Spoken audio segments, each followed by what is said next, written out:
പെടേണ്ട ആവശ്യമില്ലല്ലോ എന്ന് ഹെയ്തി പറയുന്നുണ്ട്. ഉള്ള കാര്യമില്ല, എല്ലാവരും പറയുന്നുണ്ട് വരുന്നത് വരെ വെയിറ്റ് ചെയ്യും, വരുന്നത് വരെ വെയിറ്റ് ചെയ്യും. എന്തിനു വരുന്നത് വരെ വെയിറ്റ് ചെയ്തവൻ? അവന് തോന്നിയുള്ളൊരു കാര്യമാണ് അവൻ അതിനകത്ത് ഇട്ടത്, പോസ്റ്റ് ഇട്ടത്. ഇനിയിപ്പോൾ അവൻ അതിനകത്ത് പോയി ചീത്ത വിളിച്ചിട്ട് കാര്യമില്ല. അവൻ കേൾക്കാവുന്നതിൻ്റെ സഹിക്കാവുന്നതിൻ്റെ മാക്സിമം അവൻ സഹിച്ച് എന്നും പറഞ്ഞിട്ട് ഇവനെല്ലാം അടക്കി പിടിച്ച് മിണ്ടാതിരിക്കണം എന്നാണോ നിങ്ങൾ പറയണത്?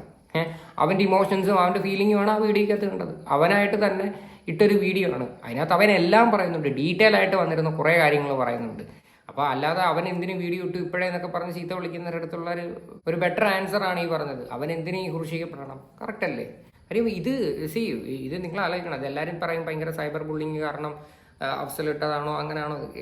എല്ലാവരും കാര്യം അവരുടെ വീട്ടുകാരായാലും ബാക്കിയുള്ളവരായാലും എല്ലാവരും കേട്ട് നിൽക്കുന്നതിനും എടുക്കുന്നതിനും ഒരു പരിധി വേണം. ജാസ്മിനകത്ത് പോയ വിഷയത്തിൽ ഒരു മനുഷ്യർക്കും ഈ ഒരു കാര്യത്തിനകത്തോട്ട് ഒട്ടും താല്പര്യമില്ലായിരുന്നു. അതിനകത്ത് കാണിക്കുന്നത് അവരുടെ നാട്ടിലുള്ള ആൾക്കാർ തന്നെ പറഞ്ഞത് എക്സാമ്പിളാണ്. അവരുടെ നാട്ടിലുള്ള ആൾക്കാർ ഇന്ന് ഞാനൊരു വീഡിയോ കണ്ട്, ആ വീഡിയോ ഞാൻ അതിനകത്ത് വെക്കാം. ആ വീഡിയോയ്ക്കകത്ത് വ്യക്തമായിട്ട് പറയുന്നുണ്ട് എന്തുവാണ് കാണിക്കുന്നത്, ഇവിടുത്തെ ബെഞ്ചമിലെ പെൺകുട്ടിയല്ലേ എന്നൊക്കെ പറഞ്ഞിട്ട് വളരെ മോശമായിട്ട് രീതി പറയുന്നുണ്ട്. ഇതൊന്നും നമ്മളാരും ഉണ്ടാക്കി പറയണതല്ല. അതാരും മനസ്സിലാക്കി എല്ലാവരും ആൾക്കാർക്ക് കണ്ട് ആ ഷോയിൽ നിന്ന് അവൾ കാണിക്കുന്ന ഗെയിമും കാര്യങ്ങളും കണ്ടിട്ട് പറയുന്നതാണ്. അല്ലാതെ ജാസ്മിൻ്റെ പേഴ്സണൽ ലൈഫിൽ ജാസ്മിൻ എന്തായിരുന്നു, പഴയ അതായത് മുൻകാല റിലേഷൻഷിപ്പിൽ എന്തായിരുന്നു, അത് വെച്ചിട്ട് ജഡ്ജ് ചെയ്തിട്ടല്ല.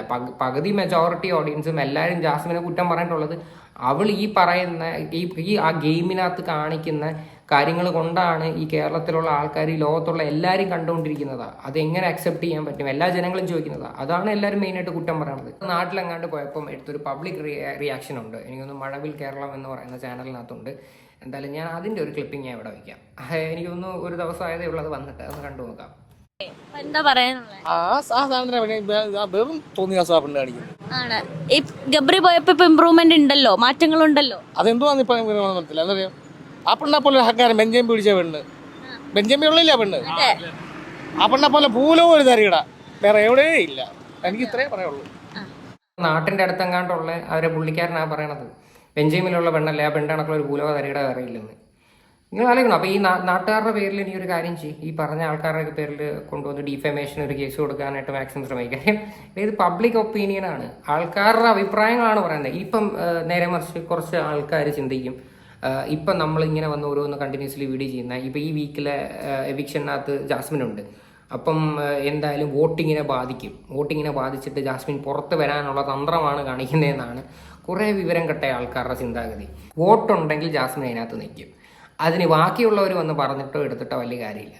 എന്തിനാണ് കാര്യം നമ്മൾ വന്നിരുന്ന് കുറ്റം പറഞ്ഞിട്ടോ എടുത്തിട്ടല്ലോ. നമ്മൾ പറയണത് ഇതിന്റെ റിയാലിറ്റിയാണ് വന്ന് പറഞ്ഞത്. പല കാര്യങ്ങളിലും റിയാലിറ്റിയാണ്, അല്ലാതെ വോട്ട് മറിച്ചിട്ട് വെളിയിറക്കാനായിട്ടുള്ള കാര്യമൊന്നുമില്ല. അവൾ കപ്പടിച്ചാലും എന്തോ കപ്പടിച്ചില്ലല്ലോ എന്തോ നമ്മളെ സംബന്ധിക്കുന്ന ഒരു വിഷയമല്ല. പക്ഷെ ഒരു കാര്യം മനസ്സിലാക്കുക, ചെയ്ത കാര്യങ്ങൾ ഭയങ്കരമായിട്ട് ഗ്ലോറിഫൈ ചെയ്തിട്ട് വന്നിരുന്ന് ആരും സംസാരിക്കാതിരിക്കാൻ മാക്സിമം നോക്കുക. ചെയ്തത് തെറ്റാണ്, അത്രയേ ഉള്ളൂ.